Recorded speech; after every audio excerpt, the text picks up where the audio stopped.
মধ্যপ্রাচ্যের উত্তাপে যেন আগুনে ঘি ঢাললেন হিজবুল্লাহর নতুন নেতা নাঈম কাশেম। এক জ্বালাময়ী ভাষণে তিনি স্পষ্ট জানিয়ে দিলেন, যতক্ষণ না ইসরায়েলি সেনারা দক্ষিণ লেবানন থেকে সম্পূর্ণভাবে সরে যাচ্ছে এবং ইসরায়েলি যুদ্ধ বিমান লেবাননের আকাশসীমা লঙ্ঘন বন্ধ করেছে, ততক্ষণ পর্যন্ত হিজবুল্লাহ কোনো অস্ত্র সমর্পণ করবে না, আর হবে না কোনো আলোচনাও। হিজবুল্লাহ নেতা নাঈম কাশেমের এই ঘোষণায় হঠাৎই উত্তাল লেবানন সহ গোটা অঞ্চল। তার কণ্ঠে ছিল চ্যালেঞ্জের সুর। এই অস্ত্রই আমাদের দিয়েছে সম্মান, বাঁচার সাহস। কেউ আমাদের কাছ থেকে তা কেড়ে নিতে পারবে না। এর আগে অস্ত্র সমর্পণ নিয়ে লেবাননের রাষ্ট্রপতির সঙ্গে ইরান সমর্থিত সশস্ত্র গোষ্ঠী হিজবুল্লাহর আলোচনা শুরুর গুঞ্জন উঠেছিল।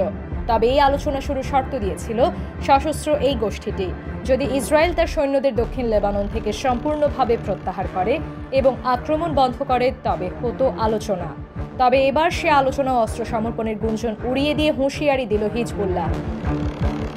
যুদ্ধবিরতির পরও ইসরায়েলি ড্রোন হামলায় নিহত হচ্ছেন বেসামরিক মানুষ ও হিজবুল্লাহ সদস্যরা। জাতিসংঘের মানবাধিকার সংস্থা জানায়, নভেম্বরের যুদ্ধবিরতির পর থেকে ইসরায়েলি হামলায় অন্তত ৭১ জন বেসামরিক লেবানিজ নিহত হয়েছেন, যার মধ্যে নারী ও শিশুরাও রয়েছে। নাঈম কাশেম তার ওই বক্তব্যে আরও বলেন, যখন আমাদের মাথার উপর দিয়ে শত্রুপক্ষের যুদ্ধ বিমান উড়ে যাচ্ছে এবং আমাদের দক্ষিণাঞ্চল তাদের দখলে রয়েছে, তখন কেউ কিভাবে আশা করে যে আমরা আলোচনায় বসব?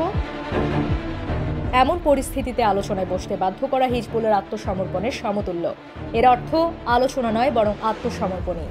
আগে ইসরায়েল সেনা প্রত্যাহার করুক, লেবাননের আকাশসীমায় যুদ্ধ বিমান নিয়ে ওরা বন্ধ করুক, এরপর আমরা আলোচনার টেবিলে বসবো, তার আগে নয়। 14 মাসের এই যুদ্ধে লেবাননে 4,000-এরও বেশি মানুষ প্রাণ হারিয়েছে এবং ক্ষয়ক্ষতির পরিমাণ ছাড়িয়েছে $11 বিলিয়ন, জানিয়েছে বিশ্বব্যাংক।